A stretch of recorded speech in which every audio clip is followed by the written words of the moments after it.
Dan selanjutnya pemirsa kita akan lanjutkan kembali perbincangan masih bersama analis Timur Tengah Mas Hasibullah Satrawi.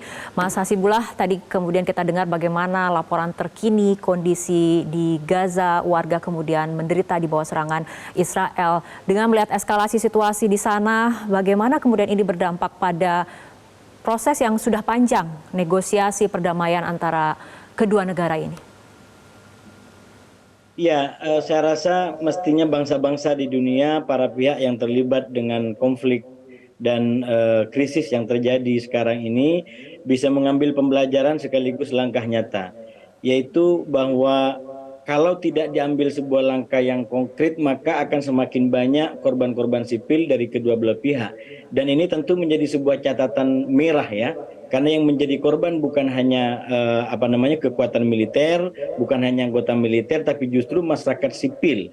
Bahkan kalau kita amatin Mbak Fitri, dalam beberapa waktu terakhir itu seakan-akan menggunakan masyarakat sipil atau melibatkan masyarakat sipil jadikan sebagai tren dalam upaya kedua belah pihak untuk mencapai tujuan masing-masing. Karena itu sering kita melihat belakangan tentang meningkatnya konflik di antara warga Israel dengan warga Gaza, terutama di perumahan-perumahan tertentu.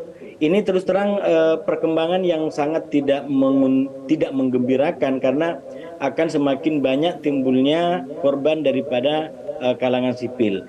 Nah, maka sudah semestinya menurut saya negara-negara di dunia mencoba untuk membebaskan diri dari keberpihakan yang selama ini dilakukan. Misalkan hari ini itu kan masih responnya terjebak dalam keberpihakan yang berbeda. Negara-negara yang mendukung Israel misalkan, dia menggunakan diksi Israel memiliki hak untuk kemudian menggunakan apapun yang digunakan dalam rangka membela diri. Jadi hak yang digunakan adalah hak untuk membela diri. Nah, sementara dari negara-negara yang mendukung Palestina menggunakan diksi perjuangan rakyat Palestina harus diberikan dukungan dalam rangka mendapatkan hak kemerdekaan.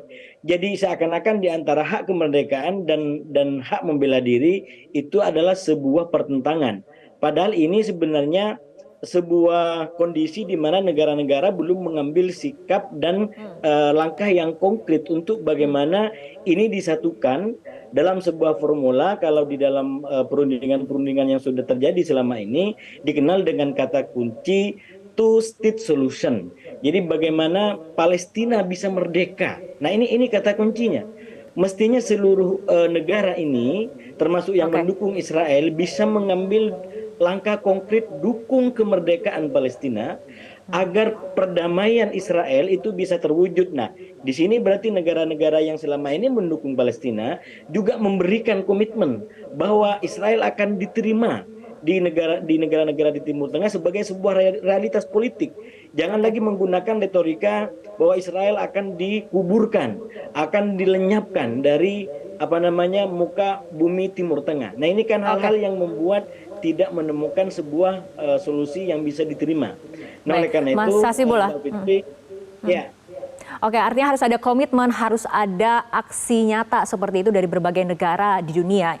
Mas Hasibullah, tapi apabila kita melihat Oki sendiri, ini kan mengutuk pertempuran atau yang mereka sebut sebagai agresi militer Israel. Namun sejauh ini kenapa menurut Anda Oki tidak bisa berbuat banyak untuk mengupayakan adanya negosiasi, perundingan, perdamaian kedua negara? Mbak Fitri, kita harus realistis dalam melihat organisasi. Jangankan Oki yang notabene dia organisasi yang tidak punya katakanlah dukungan militer ya. Liga Arab yang jauh lebih mumpuni itu juga tidak banyak membuat terobosan-terobosan.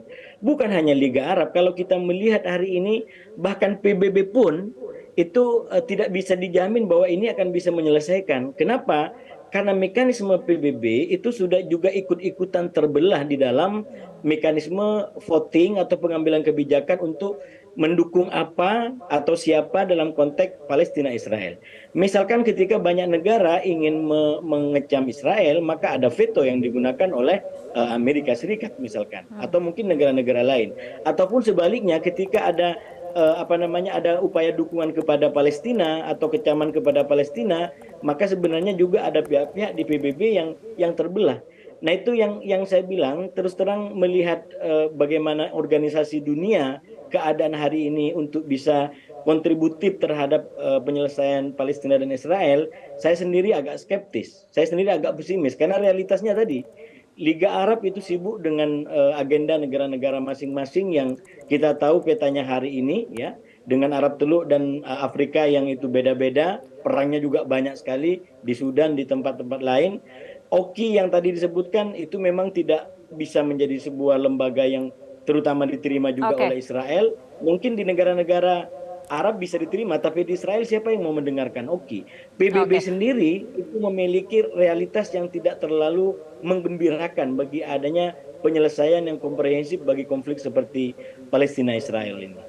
Oke, Mas Hasibullah, bagaimana menurut Anda dengan kita ketahui bagaimana posisi Indonesia terhadap dukungannya terhadap Palestina. Nah, bagaimana Indonesia bisa memerankan peran yang lebih aktif untuk mengupayakan tadi perundingan dan juga perdamaian dan juga mendukung two state solution ini?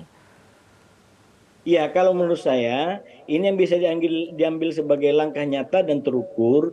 Jangan kemudian strateginya strategi yang masih reaktif.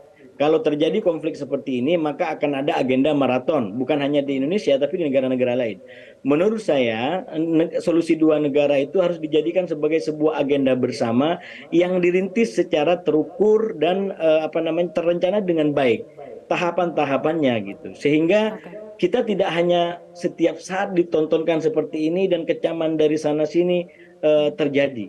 Kalau menggunakan istilah yang berkembang di Arab itu kifaya liddumu, kifaya lil harb, kifaya liddam. Cukup semua kekerasan ini, cukup air mata ini. Jadi mestinya dunia ini bangkit ya, belajar dari semua yang terjadi, mengambil sebuah langkah nyata. Apalagi tadi di pengantar sudah disampaikan konflik ini menimbulkan keterbelahan di banyak negara. Tadi di Jerman disampaikan sebagian warganya mendukung Palestina tapi governmentnya mendukung Israel. Ini kan konfliknya di Palestina tapi menimbulkan masalah di banyak negara, dan itu bukan hanya Jerman, di tempat-tempat lain termasuk juga di negara-negara Arab dan mungkin Timur Tengah juga sama. Negaranya mungkin ingin bekerja sama dengan Israel, tapi rakyatnya tidak menginginkan itu. Jadi saatnya dunia untuk bisa terbebas daripada cengkraman ini, dilema ini, saatnya yang termaktub dalam Undang-Undang Dasar kita di pembukaan itu dijadikan sebagai inspirasi bagi dunia. Bagaimana memberikan kemerdekaan sebagai hak segala bangsa, kemudian ketertibannya dalam memastikan kedamaian dunia. Saya rasa Oke. jangan itu dijadikan mimpi. Ini harus kita lakukan secara konkret, terukur, dan terencana, Mbak Fitri. Oke, baik. Saatnya dunia terbebas dari keberpihakan dan memberikan kemerdekaan bagi rakyat yang berhak, dalam hal ini Palestina, dan kita harapkan memang ada perdamaian di dunia seperti itu ya. Terima kasih Mas Hasibullah Satrawi telah berbincang bersama kami malam hari ini.